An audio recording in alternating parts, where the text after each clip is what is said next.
Well, we're in Lima, Peru this morning, and the goal for this week of the vlog is going to be preparation. All of the things that we need to do to get ready for the campaign. Now, a lot of the big categories, things that take months to get accomplished, have already taken place. For example, we have already sent a whole bunch of documentation to the Peruvian government getting approval for our doctors and pharmacists to be able to practice medicine here in Peru. So they're actually going to be licensed. So that's already happened. Hotel reservations have already happened. Transportation's already secured. Food is already well on the way of getting purchased and that sort of thing. So a lot of the big category things have been taken care of already. So that's not really what we're here for. We're here to kind of get the details, wrap up all the little loose ends on things, verify all of the big category things, and make sure that everything is absolutely 100% ready to go. I find that I can tell if I've done a good job in getting the campaign prepared by how much I have to do the week of the campaign. If I'm pretty, free and don't have a lot that I have to actually get done during the week of the campaign, then I did a good job preparing. That's kind of my litmus test of how to know I did a good job. So hopefully you'll go along with me this week and we'll do a good job together. So follow me as we go and we're gonna get started. First thing I've got to do this morning though is I've got a couple of name tags that I've got to add to the design. So I'm gonna do that real quick, and then I've got to lay out the labels for the printer so that they can get done and done this week. So I got some computer work I gotta do real quick, and then we'll head out.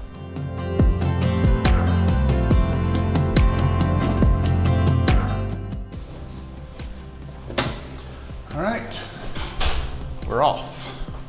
Make sure. Yes, I have my key.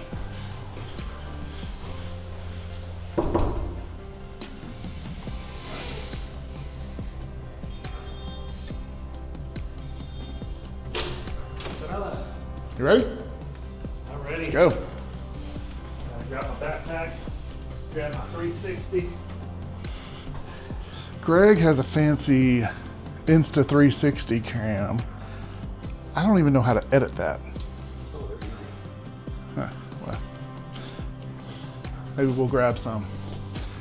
Should I bring my laptop, iPad, here? I am, but I'm sharing the printing info with the businesses at the. They should be fine in here. I mean, I would think this is a pretty safe hotel, but. So this is the elevator. As you can see, it's rather small. Pablo was asking me if we were going to rent a car, and I told him that we probably wouldn't rent a car until we decided to go out to RL because it's a lot cheaper to get Ubers. Oh yeah, it's way cheaper. So the Uber situation here in Peru is actually pretty good. And so we don't have to pay for parking. We don't have to find parking. I mean, look at this. It's kind of crazy and madness. The traffic is terrible. I've been in a wreck here before. That's a whole story in itself. But yeah, it's way easier. We do have to figure out how to get to Waral on Sunday, but we can figure that out. Wow, whoa, check this out. What? Wow. I thought seeing the Cybertruck yesterday was going to be the highlight car of the trip. I've never even seen that car before. That was wild. Yeah. So yeah, Uber's way easier. Yep.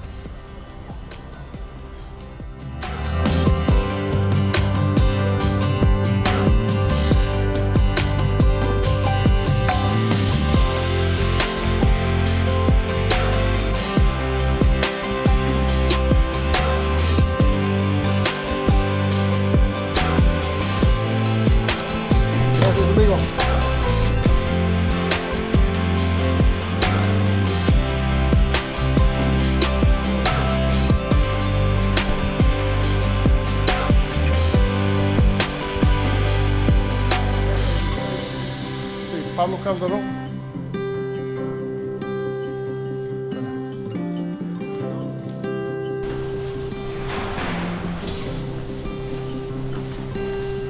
So the lights come on as you go down, so it's kind of, it looks creepy at first.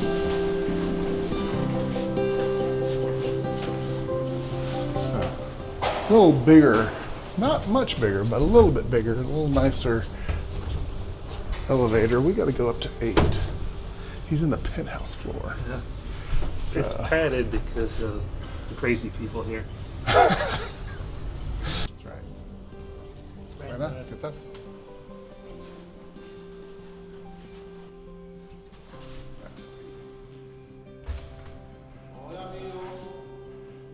¿Qué tal?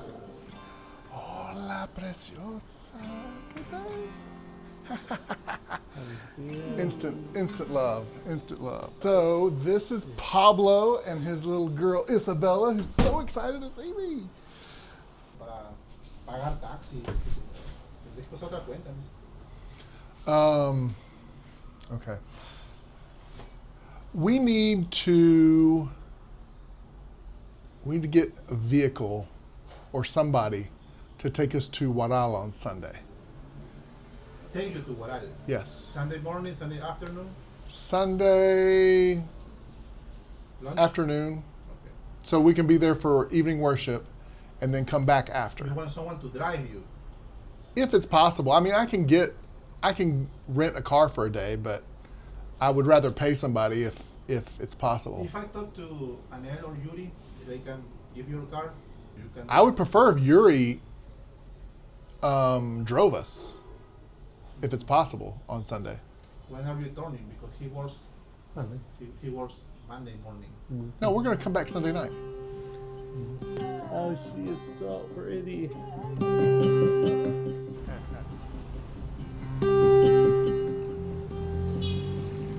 How much was the Uber from the hotel to here?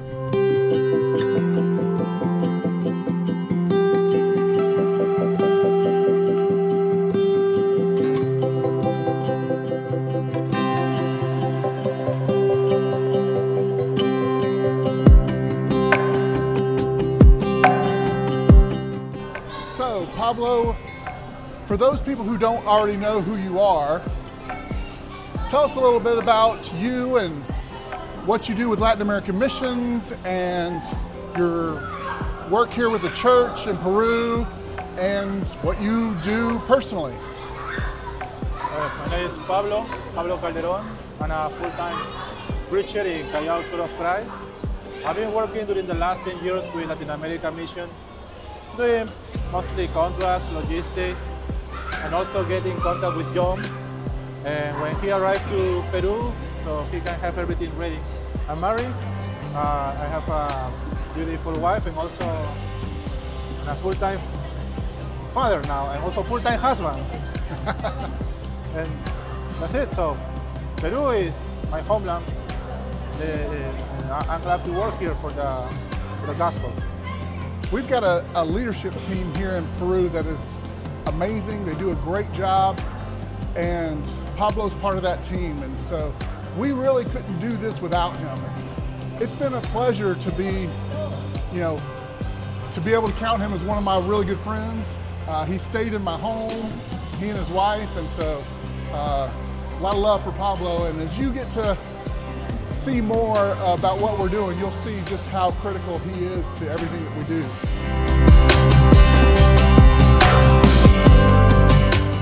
So look what happens whenever she turns on her blinker. There's like this, I don't know how you describe it. It's kind of like, they say, it's kind of like what people will say when like they have a near-death experience. It's like they leave their body and are like floating in the corner. Apparently that's what happens when she turns on her blinker, and all of those pictures are pretty representational about what's going on around. So, as I mentioned this morning, we're going to go to where we get all our printing done, which I've heard people call it different things. We kind of call it TMINAL, which is what my dad called it, but I don't think that's actually what it's called. But it's inside this building right here.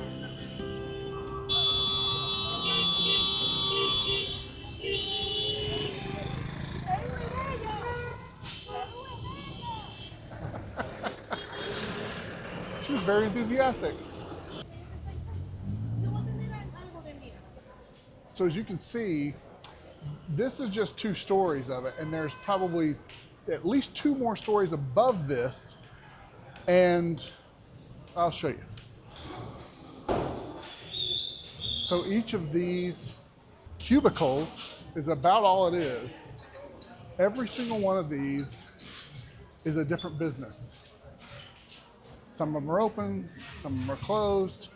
There are some that have some specialties that others don't, but for the most part, they all pretty much do the same thing. I don't understand the economics behind it, but if you want something printed in Peru, at least in Lima, this is where you come.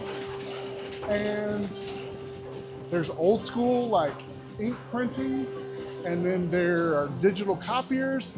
I could get a banner the size of my house done here if I wanted to. Every time I come here, it never gets old. I'm just constantly fascinated by it. You want drink bottles or gift bags or pens or whatever, you can get it printed here. It's a pretty unique place. This is where every name tag that I've ever done, going back to 2012, at least for me, and probably earlier than that with my dad, has ever been printed. So let's see what we can find. And you can kind of see, now we're in the center of the building. There's 4 stories, all printing. There's a restaurant or 2, little snack places here and there, but overwhelmingly 99% of all of the businesses in these little kiosks are printing. Blows my mind. And I love it every time I come here. I just think it's a cool place to be. Let's go find our people.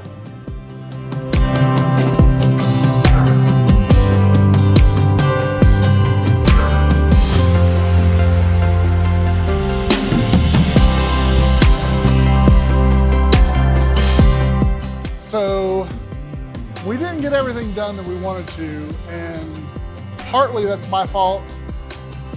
We've been here a while, and so it's time for supper now, and so we're gonna go across the street to the mall. So this is kind of like an Apple store. It's an authorized dealer, but anyway, it's not quite the same. So this mall is literally across the street from the printing plaza, so kind of nice.